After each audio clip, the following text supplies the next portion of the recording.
ప్రకాశం జిల్లా విద్యా వ్యవస్థలో number 1 Shri Saraswati IIT and NEET academy Ongole. ప్రస్తుత పరిస్థితుల దృష్ట్యా విద్యార్థుల భవిష్యత్తును దృష్టిలో ఉంచుకుని ఈ విద్యా సంవత్సరం ప్రారంభమయ్యే వరకు ఆన్లైన్ క్లాసుల ద్వారా విద్యార్థులను లక్ష్యం వైపు నడిపించే విధంగా డిజిటల్ టెక్నాలజీలో భాగంగా ఆన్లైన్ క్లాసులు, రికార్డెడ్ వీడియో క్లాసులు, online study hours, online exam వంటి వివిధ పద్ధతుల్లో నూతన విద్యా బోధన మన Shri Saraswati IIT and NEET అకాడమీలో.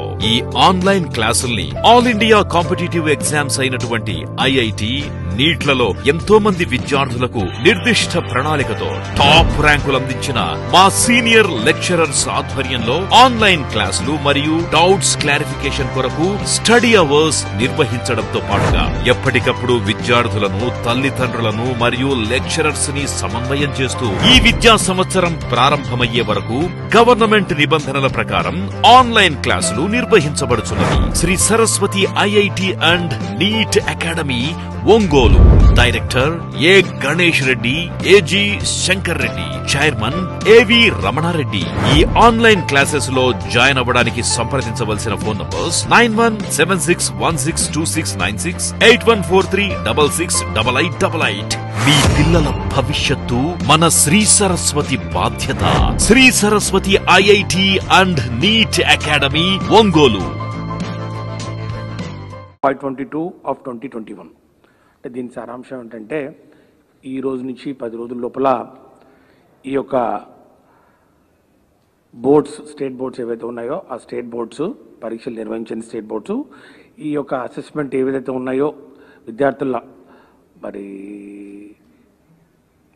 మార్క్స్ను అవి ఒక 10 days లోపల ఫైనలైజ్ చేయాలి. అండ్ ఎంటైర్ రిజల్ట్స్, ఆ డిక్లరేషన్ రిజల్ట్స్ కూడా 31st July లోపల చేయాలని చెప్పడం జరిగింది. మరి ఈ విషయాలన్నింటినీ మరి సమీక్షించిన తర్వాత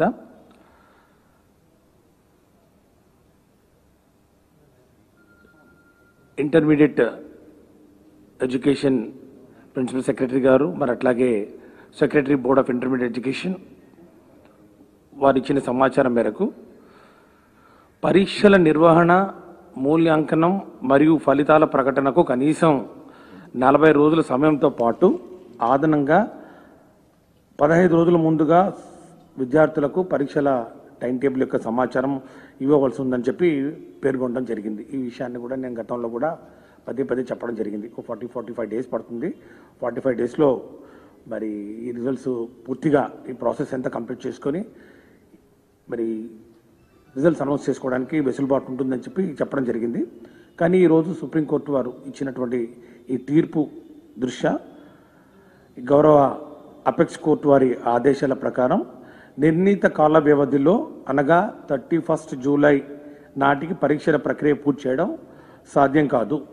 ఇదే విషయాన్ని గౌరవ మరి ముఖ్యమంత్రి గారికి తెలియచేయడం జరిగింది. ఈ విషయం మీద పూర్తిగా మరి చర్చించిన తర్వాత పై విషయాన్ని ఈ యొక్క డేట్స్, డెడ్లైన్స్ ఏవైతే సుప్రీంకోర్టు వారు చాలా స్ట్రిక్ట్గా ఇంప్లిమెంట్ చేయాలని చెప్పడం జరిగిందో, ఎందుకంటే అంతకుముందు కూడా వాళ్ళు యూజీసీ అంటే ఉన్నత విద్యకు సంబంధించినటువంటి అడ్మిషన్స్ చేసే మరి అపెక్స్ ఇన్స్టిట్యూట్ ఏదైతే ఉందో వాళ్ళకు కూడా సుప్రీంకోర్టు వారు ఇన్స్ట్రక్షన్స్ ఇవ్వడం జరిగింది. UGC also will be issuing necessary instructions to ensure that the admission process by the colleges and institutions should commence only after the declaration of the results by CBSE and ICSE including the state boards. కాబట్టి UGC వాళ్ళు కూడా కాలేజెస్కు అంటే ఉన్నత విద్యకు సంబంధించి intermediate తర్వాత ఏవైతే courses ఉంటాయో డిగ్రీ కోర్సెస్ అన్నిటికీ కూడా 31st July డెడ్లైన్ తర్వాత ఇష్యూ చేయాలని చెప్పడం జరిగింది. కాబట్టి ఒక యూనిఫామిటీ వస్తున్నటువంటి పరిస్థితుల్లో మరి మన విద్యార్థులు కూడా ఇతర రాష్ట్రాల్లో కానీ మరి వేరే సంస్థల్లో కూడా ఈ అడ్మిషన్ తీసుకోవడానికి ఎలాంటి ఆటంకం కలగకుండా ఉండాలి. మరి ఈ యొక్క పరీక్షలు ఇంత టైట్ షెడ్యూల్లో 10 days ఇప్పుడు లోపల అండ్ 31st July లోపల నిర్వహించడం మరి వీలు కాని పరిస్థితుల్లో ప్రభుత్వం మరి board of intermediate education public పరీక్షలు థియరీ 2021ను రద్దు చేస్తున్నట్లు ప్రకటించడం జరుగుతూ ఉంది.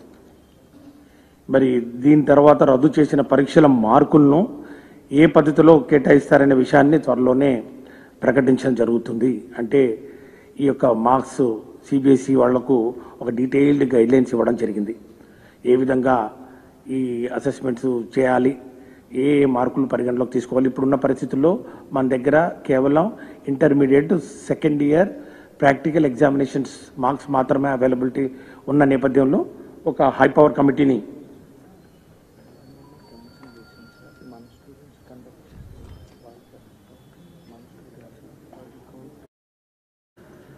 కాబట్టి ఒక హై పవర్ కమిటీని ఏర్పాటు చేసి ఈ ఎంటైర్ ప్రక్రియను, ఈ యొక్క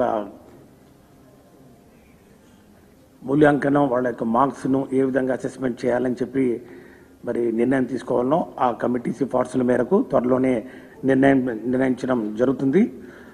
అట్లాగే ఇతర బోర్డులు కూడా ఇప్పటికే ఎగ్జామినేషన్ క్యాన్సిల్ చేయడం వలన మనకు కూడా, మన విద్యార్థులు కూడా ఏ విధంగా కూడా నష్టపోకుండా, ఎందుకంటే ఈ యొక్క డెడ్ లైన్ ఏదైతే ఉందో ఈ 31 జూలై డెడ్ లైన్ కామన్గా అన్ని రాష్ట్రాల్లో మరి దీన్ని వర్తింపు చేసే దిశగా సుప్రీంకోర్టు ఆర్డర్లు మరి ఉండడం వలన ఈరోజు జరిగినటువంటి ఈ యొక్క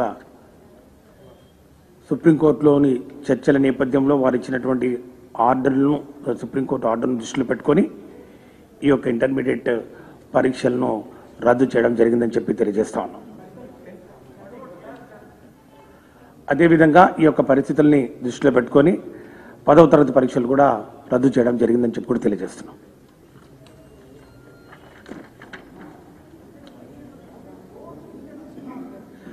Absolutely, there is no indecisiveness on the part of the government right from the day one till today in the morning, right, including the affidavit filed before the Honorable Supreme Court. We have time and again we have mentioned it that we are ready to conduct the examinations duly following all the protocols, including 15 students for every room, and then maintaining physical distances and following absolutely to the last core of the points of the standard COVID-19 protocols. We have been telling very clearly, and this is the second best option available with the government. Cancellation is the second best option. The best option is always, government have been telling that we want to, keeping in view of the future of the students. Our Honorable CM also have been telling repeatedly, and then we have also told that we are ready. We are ready with the conducting examinations, and we have filed the same thing in the affidavit. In the affidavit filed before the Honorable Supreme Court. Where is the question of confusion at all? We have been telling, we told very, very clearly, including today. You can see all the papers also carried that in the affidavit also we have mentioned how actually we are going to conduct it. But now that the Honorable Supreme Court has fixed the deadlines, he has fixed the deadlines.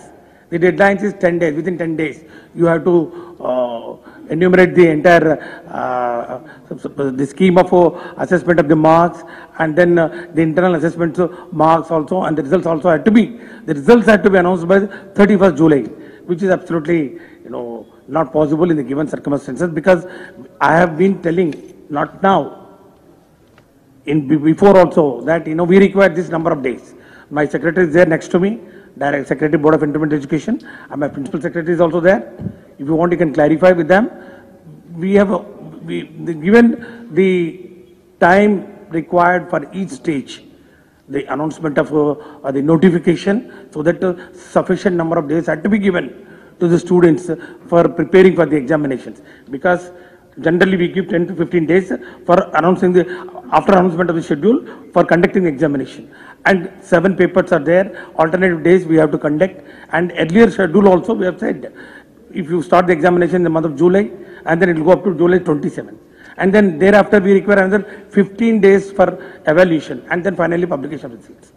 So where is the question? Now, since Honorable Supreme Court has given a ruling, and then today in the court they have given the orders that what is the time limit to be followed, and there is no option, and then our students should not be put to any inconvenience, because this is very ambitious time schedule of concluding the examinations. So in the best interest of the students, second option we have exercised, and then we are cancelling the examinations.